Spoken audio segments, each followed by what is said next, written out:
Hi everyone, and welcome to episode 2 of Conversations from the Classroom. Today I am here with Miriam McCabe and Alan Hines to talk about the notion of partnership as it exists within education in Ireland, and particularly within the Catholic education within an Irish context. Miriam McCabe currently works with CPSMA and is a doctoral candidate in DCU in the Institute of Education. And Alan Hines is the CEO of Senans Centre for Education in the west of Ireland, where he tackles day-to-day issues on on an ongoing basis, toughly but fairly as it, as it unfolds. But I'm going to pass you over to them to make their real introductions about what they do and where they're based in Irish education. So I'll begin with Alan. Sure. I suppose I'll start by relocating myself to the southwest. Oh. So I'm the director of St. Senan's Education Office. So we're located in Limerick, but we serve four dioceses for Catholic schools in four dioceses, Cashanlemely, Limerick, Kerry and Killaloe. So basically the counties of Kerry, Clare, Tipperary and Limerick. So about 518 schools that my office looks after. We act on behalf of the four Catholic patrons within that area and carry out the roles and responsibilities of the patrons under the Education Act, as well as assisting schools with general advice and support as and when appropriate. And I've been there since since June of last year. And before that, I was a colleague of Miriam's in CPSMA as an education advisor. So I've been involved in education just since 2016. Before that, I had a stint in politics, and before that in business, which would have involved a lot of HR work. Just probably where I came into to CPSMA in terms of a mixture of HR and politics. Brilliant stuff. I just even flagged there's an awful lot of terms that were thrown there. Was it just around willy-nilly? Was it? So we'll just even clarify for the students what a diocese is. Was it so a diocese basically is actually, Alan, do you want to define for them Yeah, what no, the diocese is? it's a territorial unit essentially within the church. So the Catholic Church arranges itself into territorial units called dioceses. Each diocese has its own bishop. So they're the basic fundamental units of the church. Even that phrase, the church, is complicated because what that might mean is always difficult. I mean, in a sense, there is a Church of Limerick and a Church of Cashanlemely headed by its own bishop. And those bishops then are in communion with each other through essentially a common link with the Pope. But so in essence, anyway, the diocese is a defined territorial unit. And so just we can clarify that just even in the sense of that there's an area, a community within the church, within the institutional church, let's just say, the head of it being the bishop. Each bishop is a law unto their own, and through a spirit of working together in collegiality and solidarity, as being part of the universal church, the global church, the Roman Catholic Church, global church, and particularly within Ireland, they work together to try and achieve some kind of unity of decision or uniformity in how the church lives and carries out its mission in a locality. And in that sense, then the schools are very much a part of that, aren't they? They're at the heart of the diocese, and the bishop is usually in our primary schools the patron. Yeah. We'll unpack all that a bit further. We'll unpack on that as we get in, but I think it is a bit further. Yeah, I'll let Miriam maybe make her introduction first before we get introductions first. We go into the. But it is relevant in terms of how the whole thing hangs together in terms of partnership. A lot of what you and I have just said in terms of terms and unpacking those terms will have a lot to say about partnership. But I'll let my former colleague and still friend Miriam make her introductions before we hog the whole thing. Yeah. Okay, so well, first and foremost, I'm a teacher. I've been teaching since 1992, so I'm old, and I have been a principal for 14 years, a teaching principal, in fact, for 14 years before going on secondment to CPSMA, which is the management body for primary schools. So you can imagine, I had a busy time as a teaching principal, but working with CPSMA, and I'm in my 5th year on secondment, I worked, as Alan said, as an education advisor. And I work with principals and chairpersons, primarily principals, as an advisor on everything and anything that they, meet in their daily work life. So we help out with management issues, HR issues, or just anything that comes up from day to day, dealing with parents, dealing with difficult students, interacting with the different agencies. So all of that different, the problems and issues that arise for principals on a daily basis. And as an education advisor, we're assigned to dioceses, bringing in that diocese term again. And my diocese would be from Northern Ireland and Southern Ireland, and depending on who's in or not in the office on any day, we could be talking to anyone from anywhere around the country. And yeah, it's very interesting. You definitely get a bird's eye view on what's going on in schools at this time, and you get a feel for what's happening on the ground, as they say.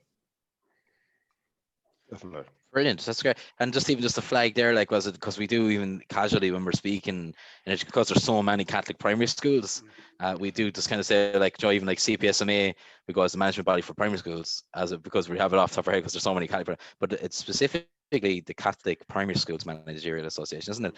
It's the management body specifically for Catholic schools. Just we have 90% of schools that are Catholic, but so there basically is all schools, which I flag with the students all the time. Like, look, it basically is nearly all schools as it in the Republic at primary. It is important to point out that there are members of CPSMA who are not Catholic schools. So many special schools are members of CPSMA, as well as some of the Church of Ireland or other Protestant denomination schools. And CPSMA is given assistance.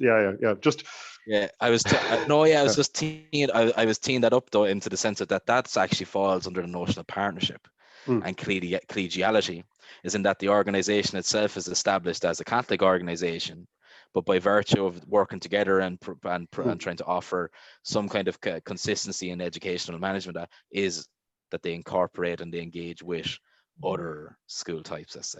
I suppose I'll be tying it up that way. So that would have been, let's say, the platform, Alan, you'd bet us to it, isn't the platform we're going to reach out to it. But yeah, no, there are all these stakeholders there, but it's just to try and get, I suppose, for students, the idea, first off, because we're all very much aware of the dynamic, because we're in it all the time. 99% of the things we've just spoken about already, no student in the class will have heard. Right, so it's just to get that in, so we're going to try and build this up for them from the start. Let's start from each of the structures as they emerge, and then how do we all relate and how do we all get on with our business? Does that sound good? Yep, perfect. Yeah, brilliant. So I suppose just even on that sense, then we're lobbying around the word partnership already a good bit. In your day-to-day, how does partnership, is it actually at the heart of things, or is it just some lovely notion that we kind of have, that because it's so, like, is it actually a real thing? Well, I suppose I can start from the fact that as a teacher and as a principal, I know my school couldn't exist without partnership on that very micro level. If we'd start even there at the very center where the action all takes place in the classroom, in the school, I know that there's, schools, you hear about the underfunding in schools, you hear about the difficulties, you hear about the workload that teachers and principals, you hear about all these new initiatives being thrown at schools and schools making the best that they can of them. They do that because we work together. I would say, for example, when I'm in my own school, we work as a team, and each member of the team has equal value, and each member of the team have a voice. And I think that's terribly important because, I suppose, to jump in and use that term goodwill straight away, my school succeeded because of the goodwill that was there. My school succeeded because teachers were prepared to go above and beyond that 9 to 3. They would be there in the evenings. They were, even simple things like football training, choir practice, practice for a Christmas play, first communion, whatever it was, the staff were up for it. They were prepared to get stuck in and do whatever it took. If it was, doing the school garden, it didn't matter. So at that very micro level in schools, you have people who work together and with a common goal to making the school the best that they can, to doing the best that they can for the students that they have in front of them. So I suppose if we, that's the start, that's the beginning from my perspective. And even that and Miriam speaking from the ground up, I've never stood in a classroom, but even just so somebody who comes in from, let's say, a business background or a political background, and looking into schools, just what Miriam's talking about there, it is incredible the amount of day-to-day goodwill that schools rely on to do what they do. Like incredible. And the partnership between parents and the school, even in terms of okay, the day-to-day cooperations, but fundraising is immensely important for schools because the state underfunds the primary school sector in particular, and principals and parents associations are forced to a phenomenal amount of fundraising to keep it going. Within the school, though, and this is often a surprise for people when they come into the sector, for instance, there is no contract of employment for permanent teachers or for principals. Okay, so the duties of teachers and principals are not defined in detail anywhere. They are suggested and referenced and can be cobbled together from various different documents like the rules of national schools, hundreds of written circulars, and pieces of legislation. But there's an awful lot unsaid as well, a huge amount unsaid. And into that grey area that is ill-defined, that's where all the goodwill is necessary, with the principal and teachers working together. And similarly then, SNAs, ancillary staff, absolutely critical to the running schools, all of them generally working beyond what is strictly defined in any kind of sense as their contract duties.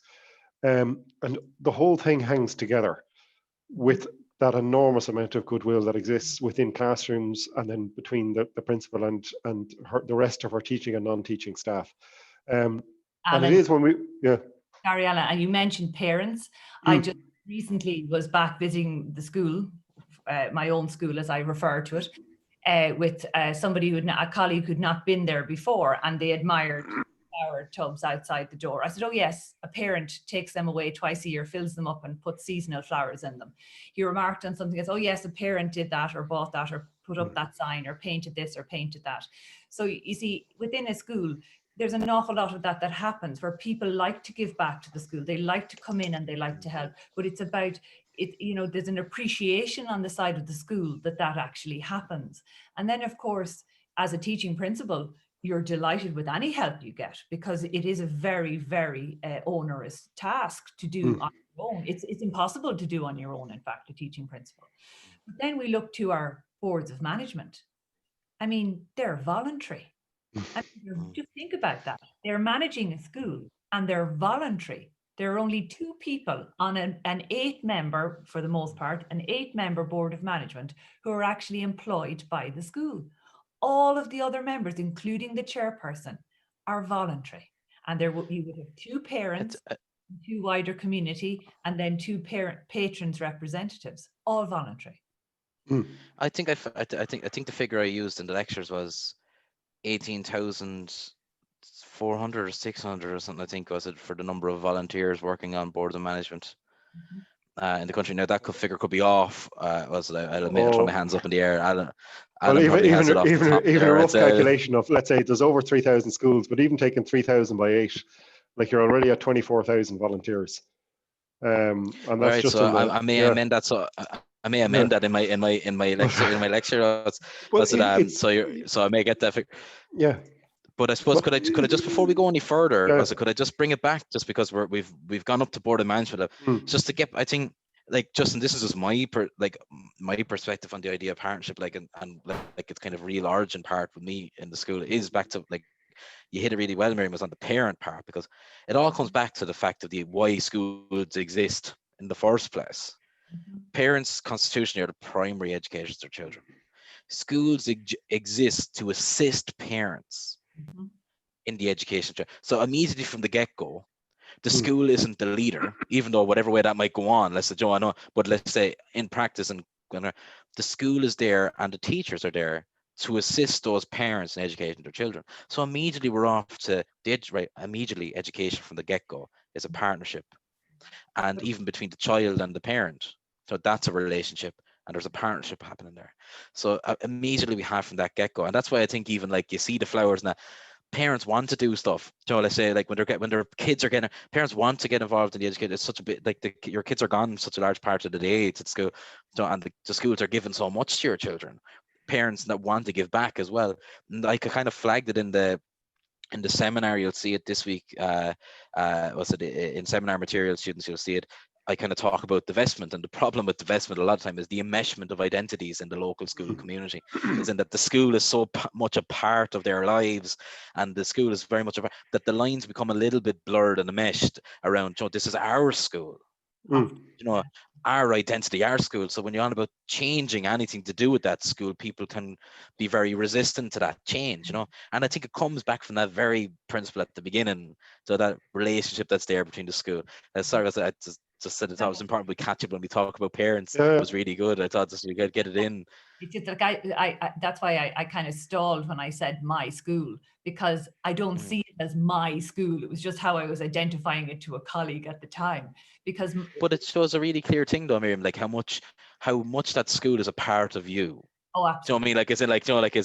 Like it's not even that you own the school, it's that you take such a pride in your school. Ownership thing. I feel how would you say, a connection with the school that is more than just a job, and that is something that you will see with the staff in my school and many schools that I speak to, where they have a pride in their school. It is more than just a job, And then we talk about parents. I mean, let's face it, the best outcomes you can get for any child, and remember, that's why we're there. It's for the best outcomes for any child, is when you work in close partnership with the parent, when you can establish those relationships, when there's a two-way communication, when everyone is on the same page about what's the best for the child, you have the best outcomes for that child. We're all heading in the same direction. No, I like just to touch and get back to what David was talking about there. It is important to realise that the fundamental makeup, the legal framework within schools exist in Ireland, and the philosophy that underpins it, well, for starters, is actually fundamentally Catholic. So the church and state are in violent agreement in the parent being the prime educator. And that's something the church has said for centuries, that the parent is the primary educator of their child. So that's been the church's consistent position for a very long time. The Irish state embedded that in the constitution as well. Articles 42 and 44 being the most relevant in terms of schools. But also fundamentally, it's the principle of subsidiarity, which is critical in Catholic thought. And we touched on it there, we were talking about dioceses, and each diocese having its own bishop and being its own authority. And even within dioceses, within the church's own law, canon law, a parish priest, in a sense, is his own little mini pope as well within his parish, because each parish, the smaller units within the diocese, also have rights. Now, how is this relevant to schools? The fundamental shape, just finish this one because it's go on. No, go on. It was just would you just clarify for students what you mean by the term subsidiarity? Well, subsidiarity is basically it's the principle, and this is what I suppose the church has it, and the state has it in terms of education, is that authority is always exercised at the lowest appropriate level. So if a decision can be taken at a particular level, it should be at the lowest level it's capable of being taken, and should only be advanced up if higher levels of authority are needed to carry out the task. So in other words, power should always be as local as possible, essentially is what it means. That power should be, it's an anti-centralization of power. So it should be pushed out to the peripheries as much as possible. So kind of works against micromanagement nearly, isn't it? It kind of works against micromanagement. Yes. So we don't, even though we live actually in a very centralized state, the Irish state is a curiously centralized model. So the central government in Ireland is far more powerful than nearly every other European country with very weak local government. But in our schools, the model is very different. So each of our schools is managed by a local board of management. And typically those 8 members that Miriam talked about, again, volunteers, and even though 2 of them are paid members of staff of the school, the principal and the teacher nominee, both of them actually serve on the board in a voluntary capacity, in the sense that there's no extra money for sitting on the board. So you have these local boards, they're made up of people drawn from the community, parents, community nominees. The patron nominees as well are typically local. So it's a local board managing a local school, answerable to a local patron. So the bishop himself is very local to the school, because obviously lives in the diocese. So you have and I think that is sometimes lost in, let's say, talk about reform in Irish education or what it might mean. And David mentioned divestment. And again, what replaces that structure is always a question that's never really discussed in terms of the divestment debate. But currently that's the model. We have local schools being managed by local boards, answerable to local patron. And just to give that, essentially when I'm training boards of management, this is what I say in terms of legal framework. Boards of management, manage a school on behalf of the patron, under regulations laid down by the Minister for Education, and they manage it for the families, for parents. The school is managed for parents to allow them to carry out their duty to educate their children. And that's the framework. So the schools are there to actually assist parents in their role as a primary educator. They have to do it according to regulations laid down with the minister, and they do it basically on behalf of the patron. So, and the patron then has the function of defining the characteristic, spirit, stroke, that great word, ethos, that no one really knows what it means, of a school. Yeah. So.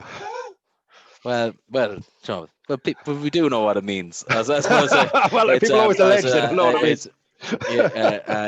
But I suppose I think just even there, and like, what screams out with the whole thing, it's a necessity nearly that schools are managed in this way, like in its origin, how they emerged organically in this way, because of how unique all schools are, isn't it, Miriam? Yeah. Like every school is like so different. Like even like when it comes to an issue like inclusion, even like every situation and context is so utterly unique and different that there's no such thing as a one-size-fits-all model.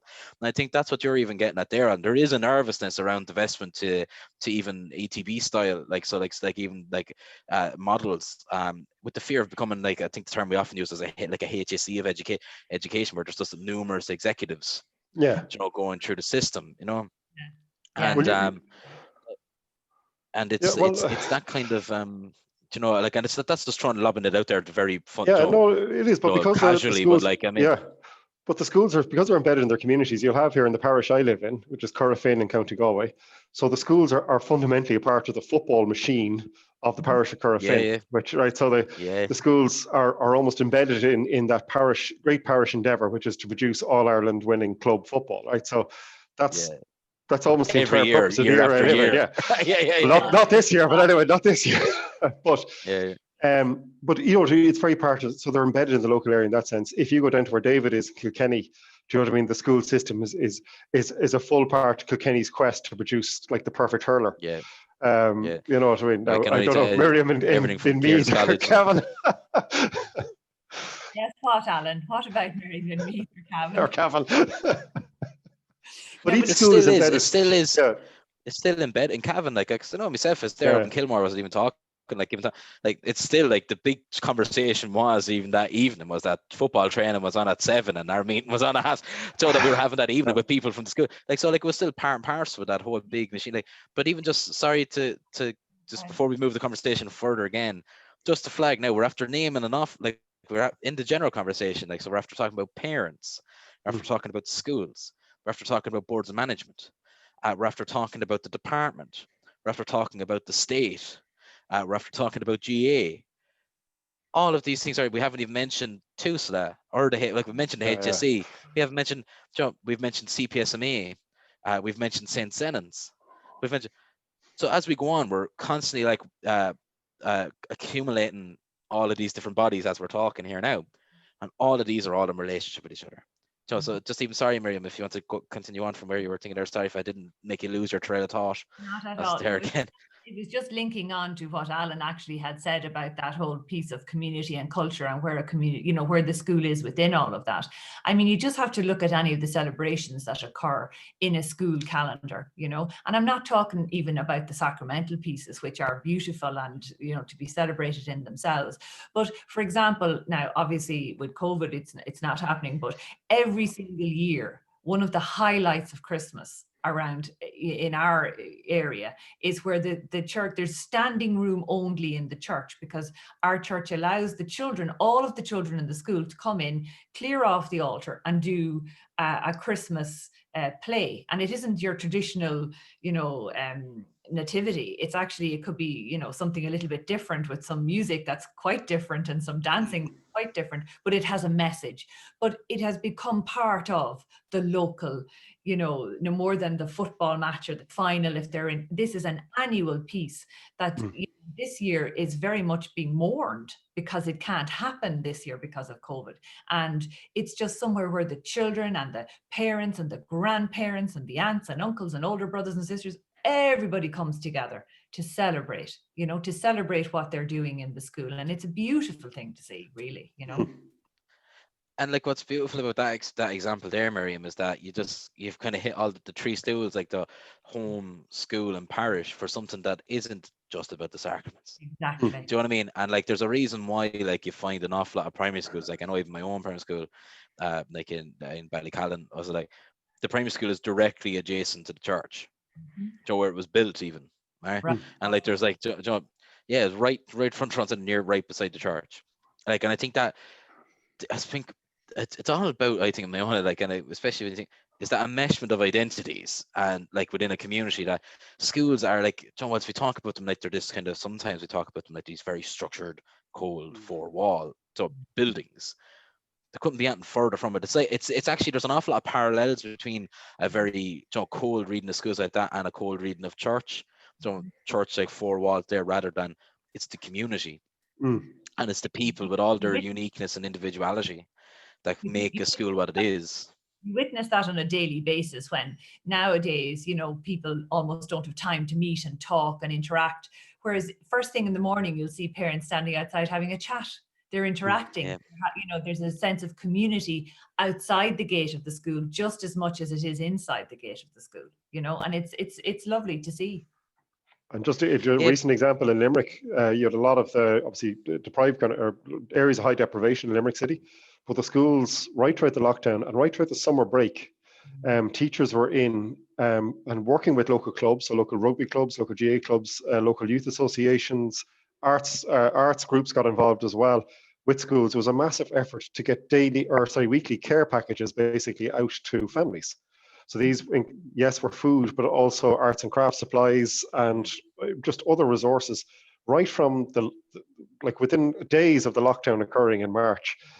These systems had come together, right? Communities had come together. Schools very much a part of it, and homeschool liaison officers really earned their money and everything else at that time. But it was a whole school effort. You're teaching and non-teaching staff in, principals in, and it was this massive effort that went on right through the summer. It was incredible to see it. Yeah.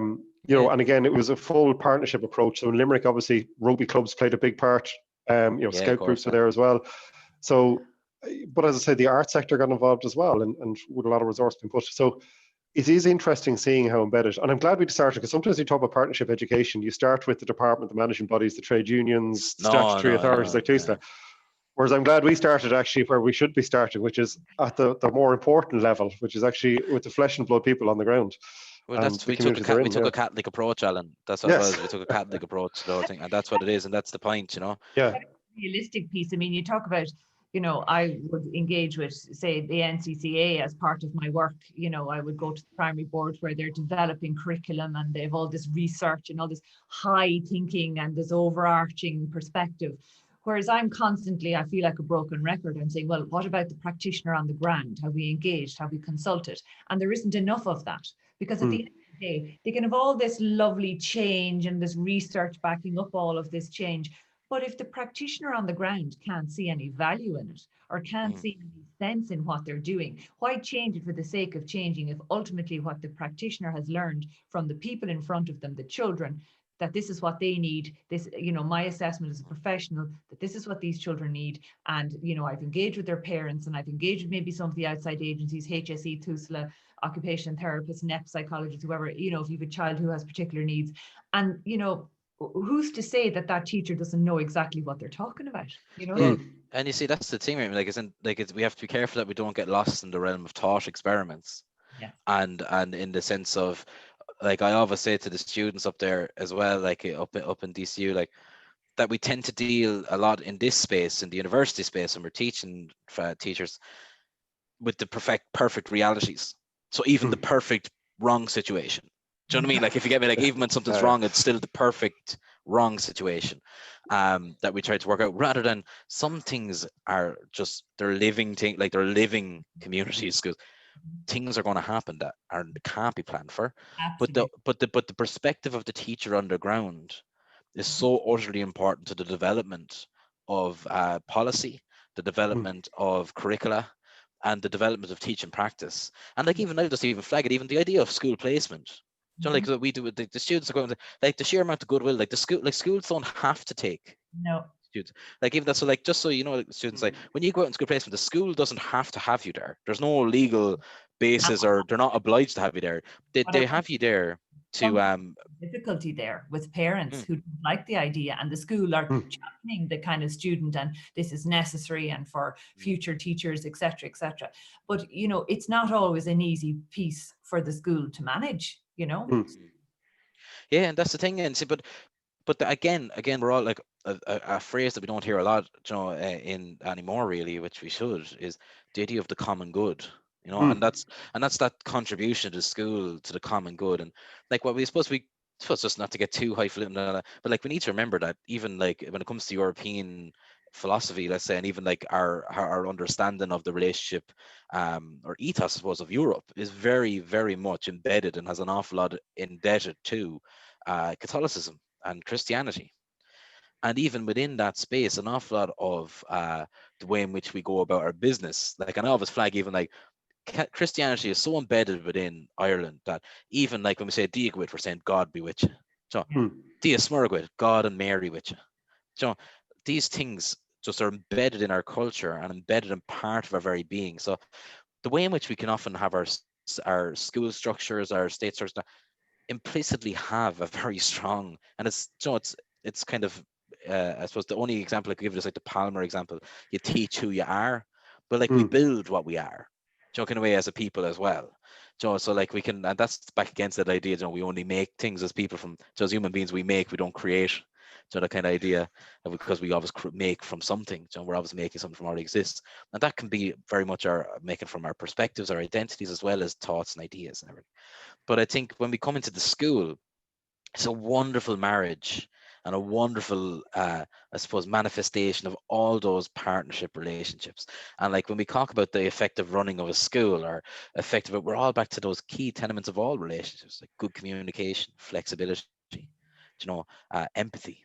And like that's a Mm. big thing. I always think back, Alan, on an example you told me about before. And it was a really interesting use of the word ethos. Because again, just to flag, because we tend to talk about like it's an abstract thing, but it was about I think it was an issue or something. It was like with a student with difficulty, and the principal was talking about, but where does the token of mercy come in here? Yeah, yeah, So yeah. that's again using the Catholic ethos of a school in a very practical way, because that's the way it is. Because religion is a lived thing; it's not an idea; it's a lived reality. And it's the Yeah. same thing when it comes to being a Catholic school. But then when you move that up through the ranks, like so, like even like we flagged at the start of this conversation that we said CPSMA rates. Let's say I said it's a Catholic body, but it has non-Catholic. So it deals with non-Catholic, so like special education needs, etc. And all this. Again, that's about partnership, isn't it, guys? Like it's about this collegiality that within education. So let's make this system work, and let's get on with our business. And how can we assist each other in carrying out the education of kids for the purpose of parents? And that's parents educating their children. Again, it sounds like a lovely woolly idea, but it very Mm. much is, isn't it? Like it's part of Yeah. it is part of the fabric of everything. Like so, like even in that, like when Miriam was talking about consultation, like have parents, have been teachers been consulted. It's like even that, like the NCCA, like it's a death sentence. Like if they went off and just created a program, which some of us could say that they do, just go off and get it wrong, but they can go off and create a program, and they can release it to schools, but it will fall deadpan and sit on the shelf, and it won't work. The idea of Mm. not piloting a program, the idea of not engaging all stakeholders in education before releasing something out into the education space, um, is so incomprehensible today, because of the lessons of the past. Because everybody has some role to play, and it creates so much issues down the line if you don't have effective consultation. So even the NCCA need to consult everybody when developing the Mm. program. The department also have their ears on the ground as regards everything through the department, even inspectors reports and evaluations.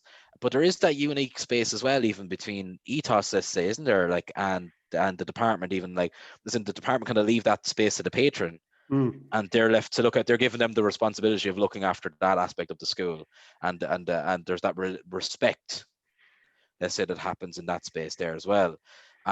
Which again, you could flag as being an issue even in the NCCA document. Mm. I've seen that for the primary school curriculum into the future, the idea of state intervention around the assessment of religious education, which again, it's pricking up about the relationships and the different roles and bodies, And believe me, you'll need a whole new glossary and alphabet to get all the Yes. abbreviations and acronyms under your belt. By no means are we saying that by the end of this conversation, should you? But I think from this chat, I'd be hoping that, if you get out and about, is that every part of education is in relationship. And that comes down, the big decisions have an impact to the student at the desk and the teacher at the desk. And then by having that impact there, it has the impact on the family at home. Yeah. And so, and in that, if it has an impact on the family at home, and then between the school type and everything, it's going to impact the parish, it's the community, because it's going to be a community issue then. So I think that kind of idea of partnership, I'm really happy that we kind of did start from that perspective, from the ground up, rather from the top down. And I think you're right. But is there anything else, guys, is there anything else you'd like to say or add, about even the types of bodies? Well, just your mention there about personal relationships, they are in terms of what Miriam's doing in CPSMA, but for myself, let's say, so I act on behalf of the patrons and trying to sort out issues. It relies a lot on relationships with other bodies. So for instance, the INTO, officials within the INTO, an issue arises. Now, there are formal procedures and everything else, but sometimes you can just sort it out with the application of that most dangerous of things, common sense, and relying on good working relations with other people. And occasionally, yes, I have to give a gentle rap across the knuckles to a board, and the INTO have to give a gentle correction to one of their members, and we get everything sorted out. Other times then, informally, the INTO, myself, have gone to the department and managed to sort out issues for individual teachers. And there is that cooperation there between the bodies, right? So sometimes myself and the INTO can be opposite sides of the table. Sometimes we can work together to resolve things. And the aim generally is to try and work on some kind of partnership model to actually address issues as they arise. And not just the general policy stuff, but sometimes the nitty-gritty of dealing with an actual flesh and blood individual and trying to address their thing. Similarly, the patrons regularly are drawn into different issues within the schools, sometimes more, sometimes less. And they have to, be addressed as well. That's everything from neighbours, people living beside schools, to parents within the schools, to staff within the schools, that kind of thing. But a large part of it is that now, there was a recent podcast there, one of the more popular podcasts in Irish education, that was kind of giving out about the amount of bodies involved in education. And when you talked about education partners meeting, we hear that now with COVID, the education partners are meeting once a week. Now, the partnership there can sometimes feel a bit almost like it's a box ticking exercise. The department bring everybody in, let them have their say, and then do what they were going to do anyway. But that's a little overly cynical. There is feedback loops there. So you have the managing bodies, the trade unions, there's other, what do you call it? The podcast, I think, managed to list 30 something bodies that are consulted by the department as part of the partnership approach. Sorry, Alan, could you just even tell, that sounds like a good resource for students even. What's the name of that podcast? I couldn't dare publicize it. I know it's the Simon, what do you call it? It's Simon Lewis's podcast. Yeah, brilliant. Yeah, so I think it's on Shaw, isn't it? On Shaw, yeah. You'll find it. He has a presence on Twitter. He's very very present on Twitter. Yeah, he's a principal in Educate Together School. No, I was recently actually got into an engagement. I actually know him. I met his partner and all. Yeah. They're very good, in fairness. Yeah. Yeah. Now, I got into an engagement with him, funny enough, about those partnerships meetings, because he was talking about Catholic patrons being one of the partners, and I just said, no, actually, the Catholic patrons are the only patron voice not represented at the partnership table, even though we constitute 90% of the schools. Sorry, just rephrase this. Would you say that again, Alan? Because I think that's a really big point, because we have this idea of the Catholic having this power to manipulate the system. So you're saying so the Catholic schools are the only, so the Catholic patrons, so the bishops basically, are the only patron involved in Education Ireland that aren't included in the partnership yes. Now, CPSMA is important again, and it can be like CPSMA and Miriam would have been part of some of their representational work.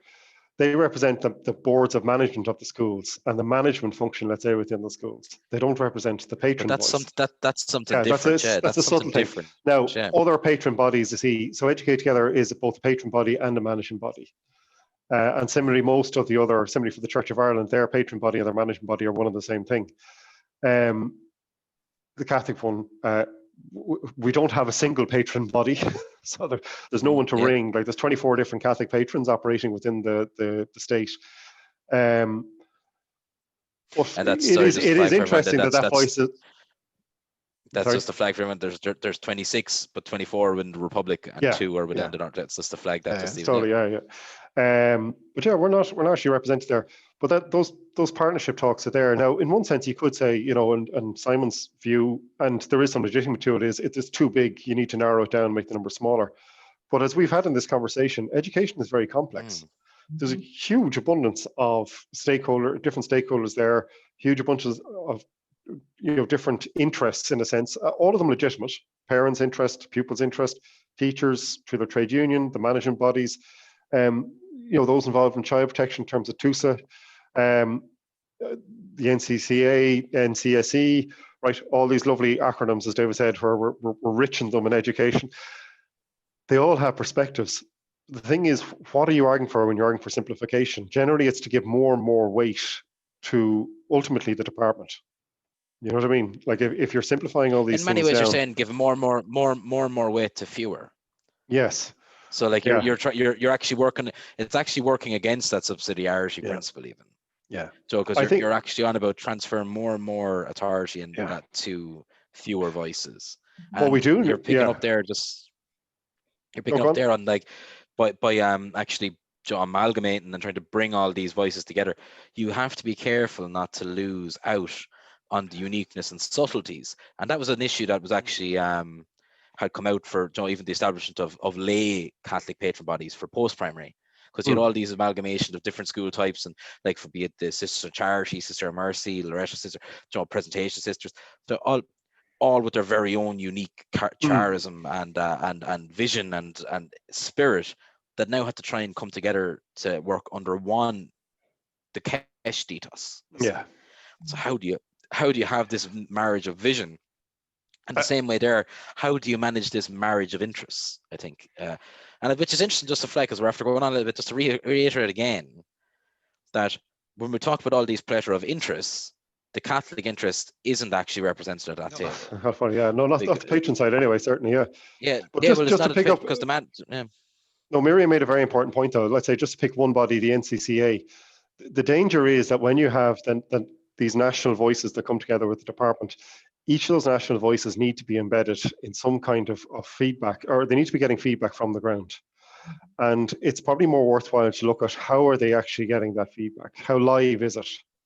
Okay, so the NCCA, like, how much live feedback are they kind of getting from the front line in schools? Are they getting from actual practitioners standing in actual classrooms teaching actual pupils, rather than from people maybe who haven't been involved in a classroom setting for 10 years? You know what I mean? Yeah. That, my experience, and I've been on this, in consultation with them, if you like, I've been representing CPSMA there for a number of years now, and it's something that I would have raised, but I would have a huge concern over their methods of consultation. They talk about gaining rich data and engaging with schools, but in reality, it's all very structured. So if you go on now at the moment and do a questionnaire on, or even your submission for, in the consultation that's ongoing at this time around this revised curriculum, there are specific questions that you answer. So it's very for you, because when you're starting to answer a question, you're thinking about the question. You're not maybe thinking about your own perspective completely, like what you want to say. So it's very difficult to actually get across the point you want to make and consult and give your opinion and your view if you're trying to answer a specific structured set of questions. And any of the seminars they have, they do the same thing. It's very stage managed and structured. And I would have a concern around that. Yeah, but something else just to pick on the NCCA, but it's they don't like that. There doesn't there. You have the written submission option too, but it can be harder to get rich data, let's just say, from a written submission, because they're not able to do the lovely graphs and statistics around it. Let's say it's a longer, more cumbersome. Yeah, but even at that, it tends to be to answer certain questions. If you don't, it's still, there's still a structure, and I understand where they're coming from. I understand they put a lot of work into their research, etc., etc. but I just feel that the vital piece, the most important piece, the most important or the most valuable voice here is the practitioner on the ground. It's the parent on the ground, and it's a broad spectrum, not just those people who have a particular agenda that they want to push. We want to hear from the people who, and encourage people who, who are just getting about their daily life. They're bringing their children to school. They they want the best education they can for their children, but they don't tend to engage, you see, with a structured piece like this. You have to go on your website. You have to, you have to know what's happening, and it's very difficult to get that. It's not happening as far as I'd be concerned. I think that's the thing. Yeah, like but each of those natural voices, and including even the religious education colleges or the education colleges, need to be embedded in what's actually going on the ground. Now I think so let's say, for instance, the trade unions, how well are they connected with their members, with the experience of their members? The management body, how in touch are they with the management in schools? Like the quality of connections are really important. And in terms of looking at the partnership approach at that very high, the top level, let's say, in terms of engagement with the department, like how embedded they are. The other thing we haven't talked about is the politicians. We talk about the department, who are the main officials, right? And they constitute quite a significant influence on education, because they're forever. If you know what I mean, the politicians and ministers come and go. But there's politicians sitting out there as well who aren't typically represented at the partnership table either. The minister doesn't typically sit in on those meetings, nor even does her or his advisor. But we have this whole political class who, funny enough, are also well embedded in their areas. Like TDs are acutely conscious of what wins them votes or loses them votes. But they're out there as well, and they're no more than, I suppose, the Catholic patrons. You don't really hear from them that often, but they're like that web at the top is as complex as the web at the bottom that Miriam started talking about. And that web of partnership and relationships at the top of education policy making and setting is a very complicated beast. And I think what we need to do in education is to make sure the quality of connections between the center and the periphery. We need to look at how strong those connections are, because that's what's critical. There's too much abstraction, I think, in policy making in terms of it. And I think we're still trying to deal with the outcomes we're still trying to deal as well with the impact that Minister Rory Quinn's tenure had on education in Ireland as well.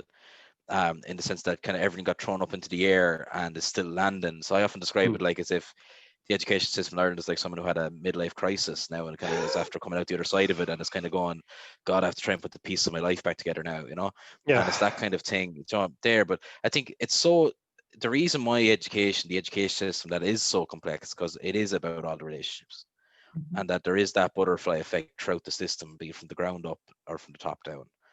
And I think just even if anybody can take away from this conversation, and just even this chance, really been brilliant, guys. Thanks a million for giving me so much of your time as well.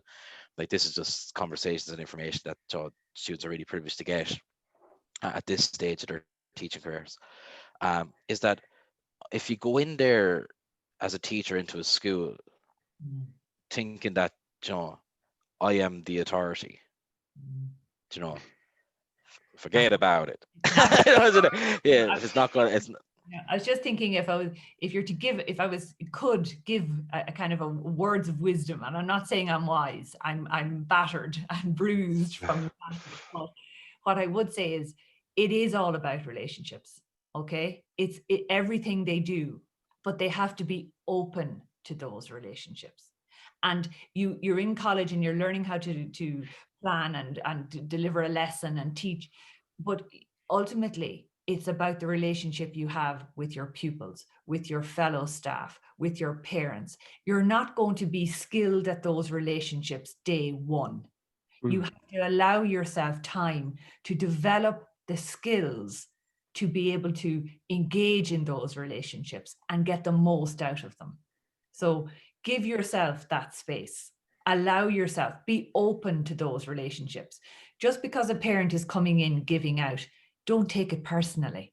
They may have a misconception about something that has gone on. Don't let that knock your confidence or stop you allowing yourself having those relationships. because it just, all it does is makes you more skilled so that the next time you're better able to cope with a situation like that.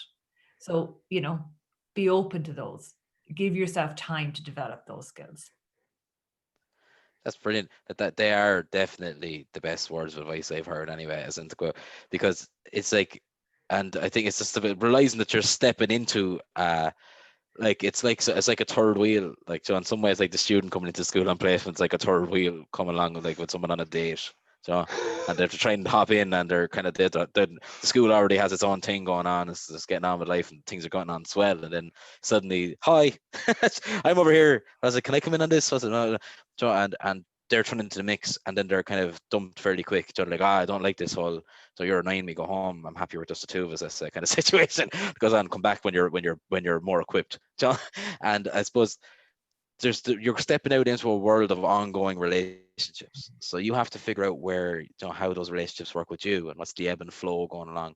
But I think there has been a nervousness traditionally in Irish education to engage with parents. I think that's a systemic thing, kind of way, like even at local level. Do you know what I mean? And because let's face it, lads, relationships are hard, so they give a lot of headaches. So like the sooner you can, so if you're trying to streamline that and you're trying to make less headaches, that's not really going to be the most beneficial then, in some ways either. You will But develop, like, you will actually develop skills. And my advice is listen more than you speak. That's to me, that's a core skill in that, so, and this goes with, with colleagues, with inspectors, with, all of the different agencies that you'll engage with. It's be prepared to listen, be open to listen, Yeah, because you even have the DA as well. You'll be getting visits from the DA, even from the patron side, as well. Like, so, like you have a marriage of relationships that you're trying to come to grips with.